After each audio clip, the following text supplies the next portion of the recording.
So had I bought 1,000 shares of Berkshire and did nothing else, sat on the beach, didn't get a degree, I'd be worth 80 million today. So that tells you what the power of Warren Buffett is. If you think education is expensive, try ignorance. What he did when he was younger, in his 30s, he did what is called the cigar butt approach. What is important is temperament, of being able to be greedy when others are fearful and fearful when others are greedy. Warren Buffett has taught us that if you buy a thing correctly and you sit on it, you'll compound and make money.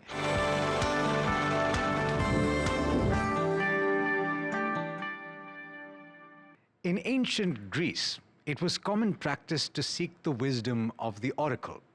And that's because the oracle was said to know a person's fate. The most famous oracle was the one in Delphi, and Greeks would make the pilgrimage when they wanted to understand what they should do with their lives. Over the last several decades, investors have been making a pilgrimage to Omaha to seek the wisdom of a different sort of oracle. I'm talking about Warren Buffett, in case you haven't already guessed. Now, this year, just a few days back, Warren Buffett announced plans to step down as Chief Executive Officer of Berkshire Hathaway, a position he has held for an amazing 60 years. Today, on MoneyWise, I'm asking, what can you learn from that outstanding career? And can you adopt Buffett's philosophy for buying stocks here in India? Joining me today is a very special guest and one who has been a long-time student of Buffett's style and someone who's used the learnings from that style very effectively.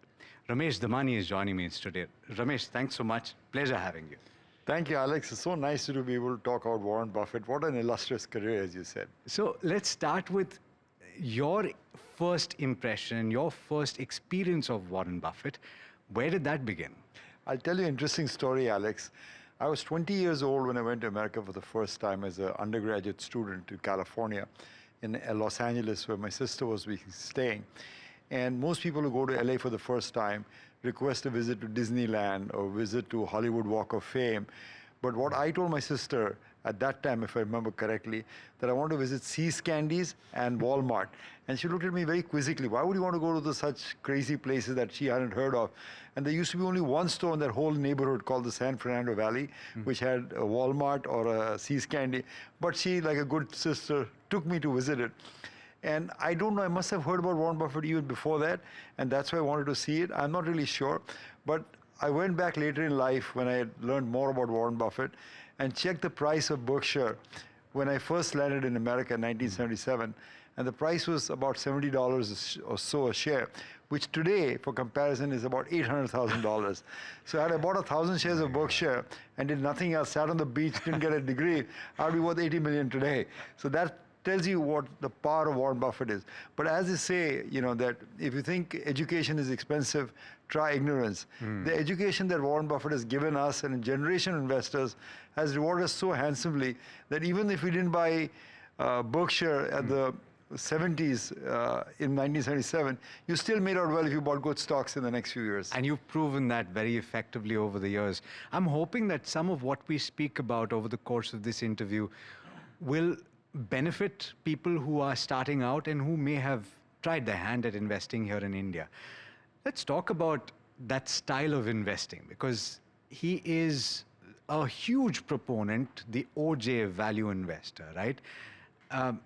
So when you talk about that style, where does it emerge from? What was the original thesis that he had? Did it change over the years? Yeah, it did. I think what he did when he was younger, in his 30s, he did what is called the cigar butt approach. Yeah. That you buy things net cash, which is so cheap that the next puff or the next smoke is purely free because you got the cigar butt practically free. So, or net means buying things below cash value at that time. But that had two problems, that business. One, you couldn't scale that business because you can only get one puff of smoke out of a butt of a cigarette. Or even if you got net cash, with the advent of computers and technology and wider access to Wall Street, there are only so many net cash companies that are available in the market. So it wasn't a scalable business. And that's where Buffett's partnership with Munger helped him. Munger, who was his vice chairman and sidekick, told him this is not scalable. You need to find a scalable business. And what Munger added to Warren Buffett, and they two did so famously, was instead of buying a fair business at a good price. They bought a good business at a fair price. And that made all the difference. So Warren Buffett bought, say, for example, See's Candy, not as a cigar butt, but as a decent sized business, a cheap rate, this thing. But from that, he learned what a good business was and how it can generate cash flows year after year.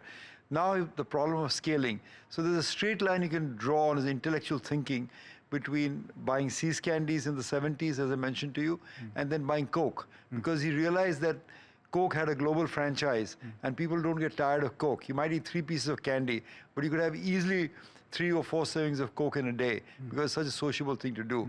So that was Warren Buffett. But to answer your point more precisely, what Warren Buffett says is important is not IQ in this business. He says if you have 125 IQ, you can take 25 IQ points off and you won't lose anything.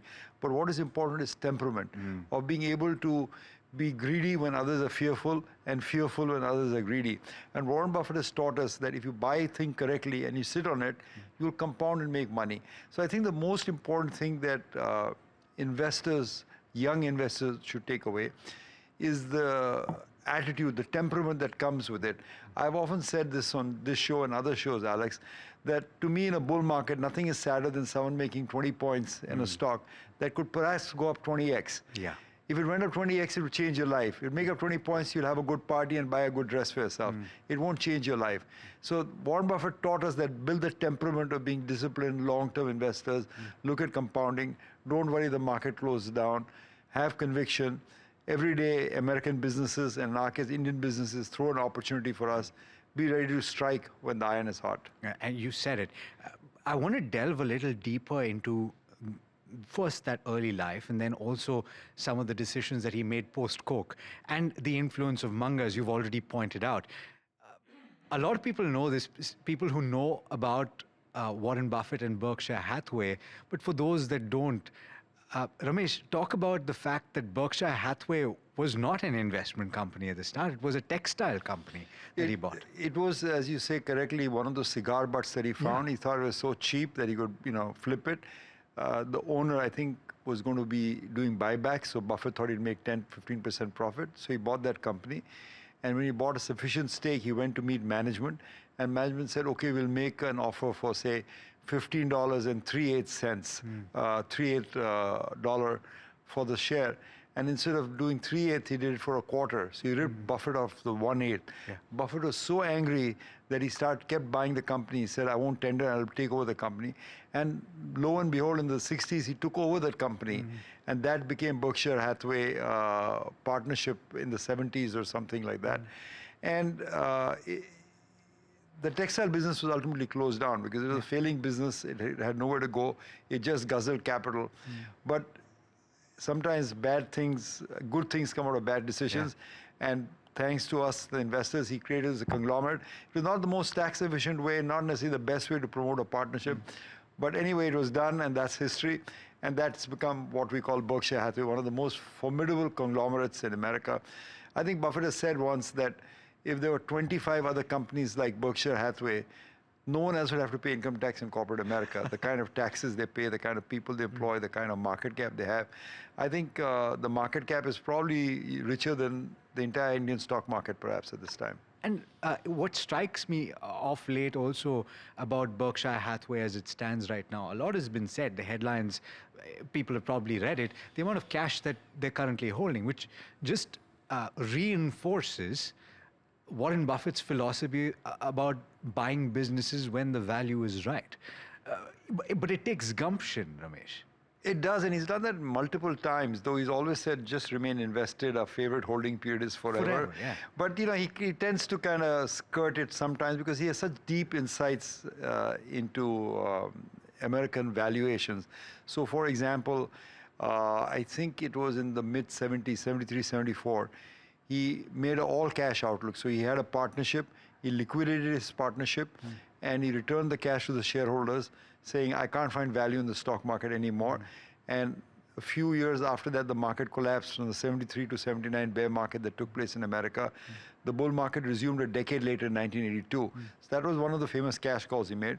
This time, he's been warning of a slowdown in America, and he sold Apple, which was obviously his biggest holding, and raised this amount of cash corresponding to that. But as he said in his last AGM, in his last statement, he remains perennially bullish on America. He thinks America's economy is always going to do well. But as you said, that he's looking for the right value, when to step in and buy. So I think his gun is loaded. He's still looking for an opportunity. Keeping the powder dry. When it comes to making the right investment, and you spoke about Coca-Cola, let's talk about some of his early mistakes, shall we call it, purely from the perspective of not liking tech, and then eventually going out and buying IBM he bought, and then he sold. He bought Apple, became his largest holding. What, in your reading of his philosophy, made him make those decisions? Well, the one that he always talks about as being his worst investment was a company called Dexter Shoes. Yes. He bought that for about $400 million or so. And what he laments is that he didn't pay cash for it. I mean, you could have paid $400 million and lost $400 million, Yeah. which would have been okay with him. He bought part of it in Berkshire Hathaway stock. And if you see how much Berkshire has appreciated after that, he calls it thumb sucking. He said that probably the biggest mistake that he made in his life was buying Dexter Shoes, because the original local manufacturing was completely decimated by the Chinese imports coming in, and the company could never recover its business. So he lost it. Recently, of more recent variety, he's made a trade that is, I think, troubling him a little bit.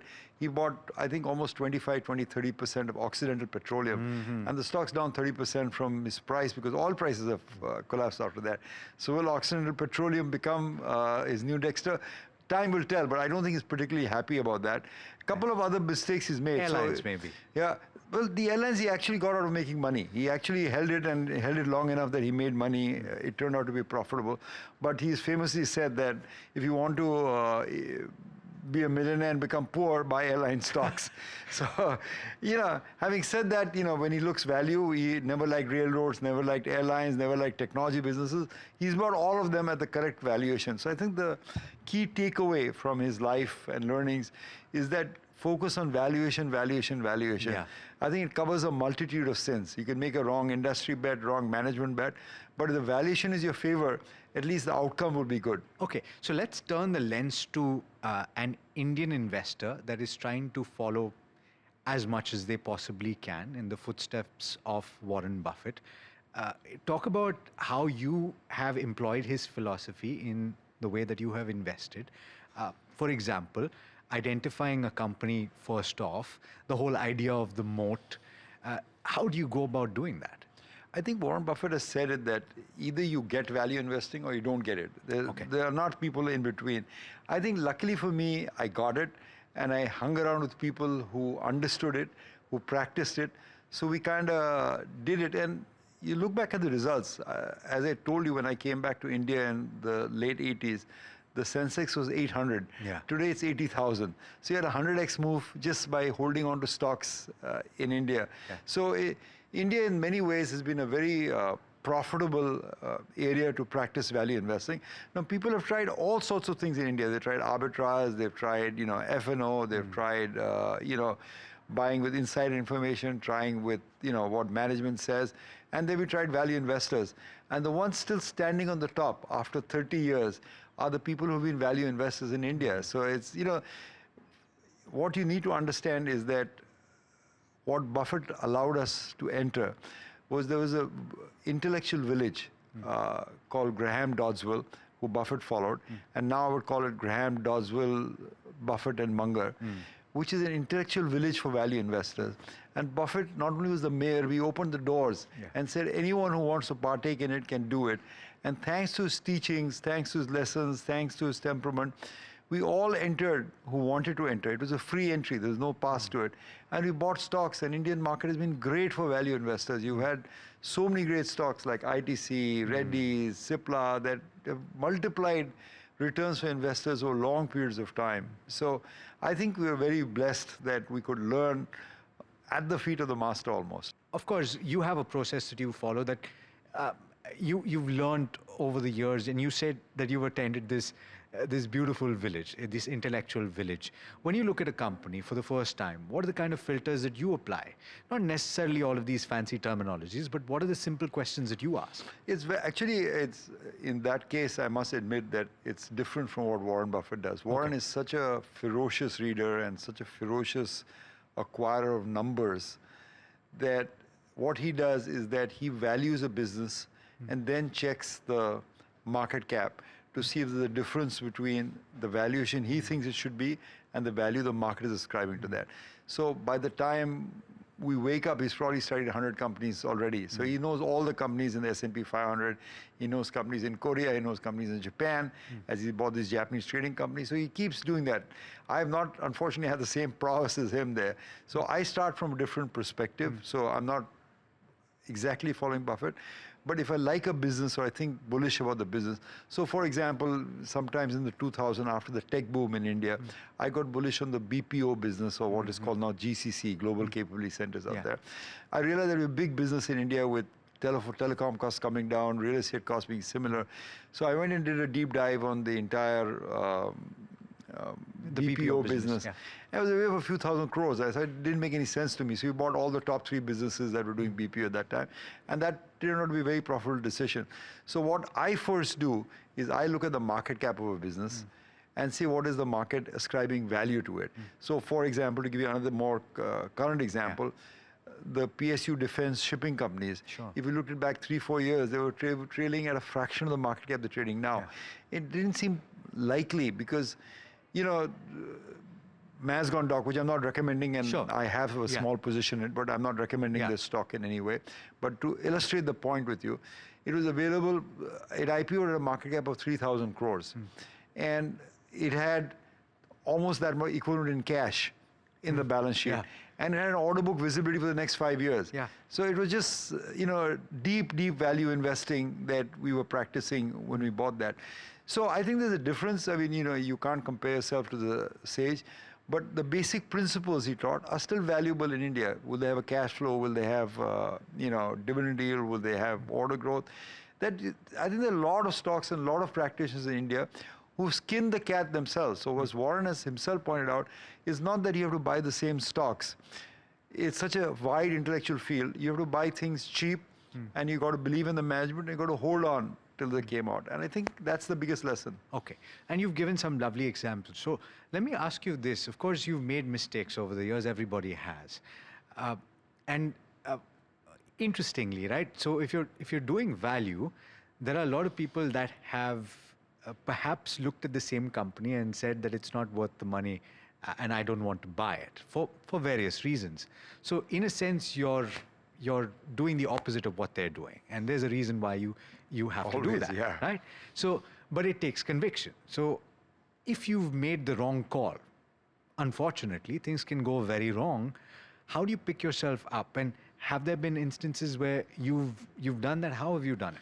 Yeah, I think there are 2 kinds of mistake. One is, of course, you buy the wrong stock itself.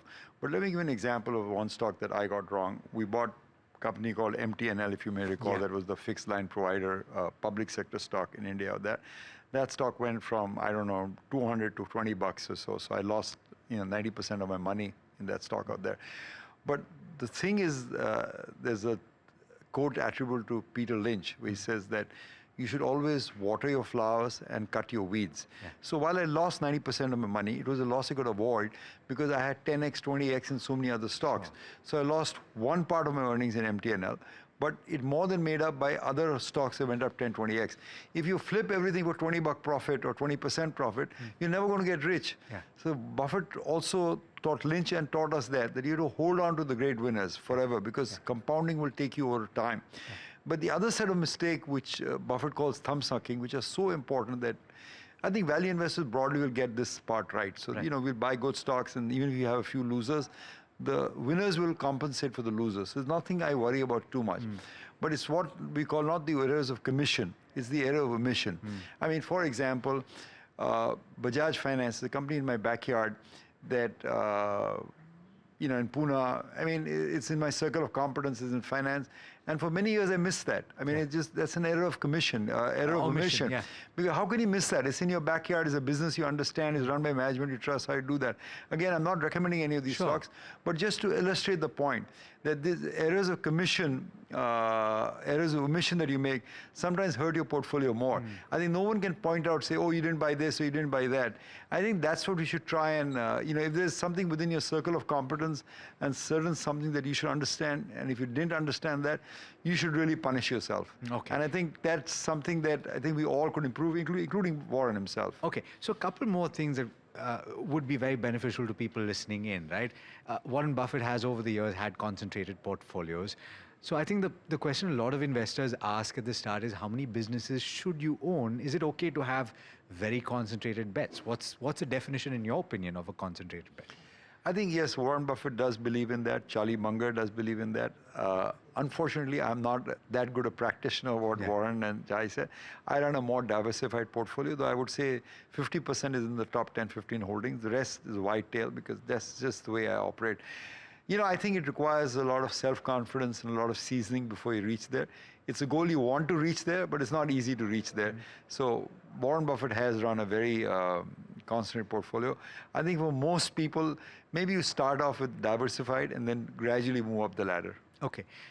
Now, we've spoken a lot about which companies to buy, and you've said weed out the ones that don't work, right? And of course, margin of safety is something that Warren Buffett always speaks about when he invests in companies. But when do you sell is the question that a lot of people ask. Of course, you can aspire to hold forever, but if it's not doing well, how do you decide when to pluck the weed? Well, if it's not doing well, then it's very easy. Then you know how to pluck the weed you want to do out there. But sometimes you have extraordinary winners in your portfolio, because stock goes up 30x, 50x. So you don't know when to sell. And there are very, very few businesses that you can hold through the business cycle. I think Munger was one person, Phil Fisher was one person who understood that they could hold the stock they bought. For example, Munger talked about a stock called Maotai, which is one of the Chinese famous liquor maker from China. And he's often told it was founded by Li Liu. And he said, we're going to hold the stock forever, because, you know, liquor is never going to go out of fashion, and Maotai is going to be the most iconic brand out there. So they kind of find these businesses that they want to hold forever.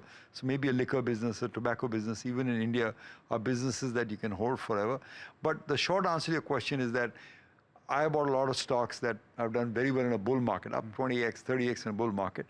So if you believe that the bull market is coming to an end, sometimes it pays heed to take some money off the table and sell those winners and wait for a better investment opportunity in maybe other stocks, or maybe in the same stock but at a different time. So occasionally the market will take and overvalue these stocks. And as an analyst, it is your job to be true to yourself and not say, oh, because I picked a 30x, I won't ever sell it. At least I have not reached the state to buy that businesses that I can hold those 5 businesses forever. Not that there aren't businesses like that, but it takes a huge amount of intellectual rigor to figure them out. So if you do a bit more loose, elastic analysis, maybe one way, if it doesn't work, obviously you want to get out of that. If your thesis is wrong, the faster you get out of it, the better. The other thesis, if you think the bull market is ending, because typically, Alex, when a bull market ends, all stocks will be down 30, 50, 70%. So might as well lighten up at that point. So that's what I use for myself. Okay, last point that I want to ask. And we've spoken about Buffett using cash and dry powder. I'm wondering whether you do. And are there moments when you have probably wished that you had deployed earlier? I do. In fact, this is a good current time that I'm thinking that. In September, October, when the market was wobbly, as you remember, and I was feeling very nervous for the market. So we took some cash out from the table and created a cash reserve for ourselves, which held us well through the correction in October, through the trade wars, through this Indo-Pak conflict. It has held me well out there. But generally speaking, I like to be well invested. I like to be, to use the word fully invested. I am not now, but I'm a bit of a slower investor, that once I get into cash, it takes me time to get back into it and deploy the cash. I will ultimately, but and as will Warren Buffett. But we need to find that those comparable values out there where you can put large sums of money to work. So it's somewhat of an intellectual effort to do that. Last bit of advice that you would give to somebody listening in that is at the start of their investing career, trying to build an investment portfolio of stocks, what would you tell them? It's very simple, actually. India is a young country. A lot of investors are young in India. So you want to first save more than you spend. That's the first thing out there.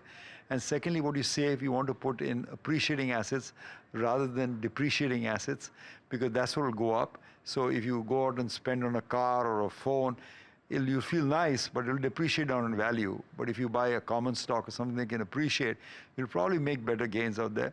So start young, invest in appreciating assets, and what Buffett has taught us so vividly is learn how to compound money. Compounding is a magic that people need to understand, that Buffett has taught us, that if you double your money every 3 years, I think in 12 years you'll have 16x your money.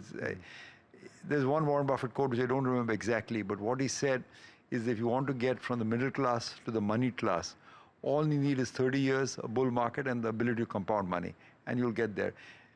You can start with almost any amount of money, Alex, and which is the point I always tell investors. You can start with almost any amount of money.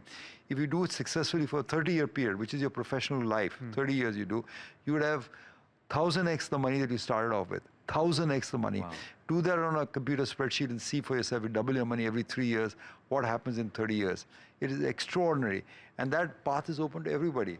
It's the path is already laid out by Warren Buffett, and we just have to climb that path.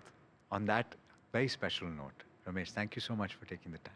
Always an honor to talk about my great guru in life, Warren Buffett. Thanks, Alex. All right. Well, there you have it. I've been fascinated by this conversation. Let us know what you think, and do stay tuned. There's lots more coming up on NDTV Profit.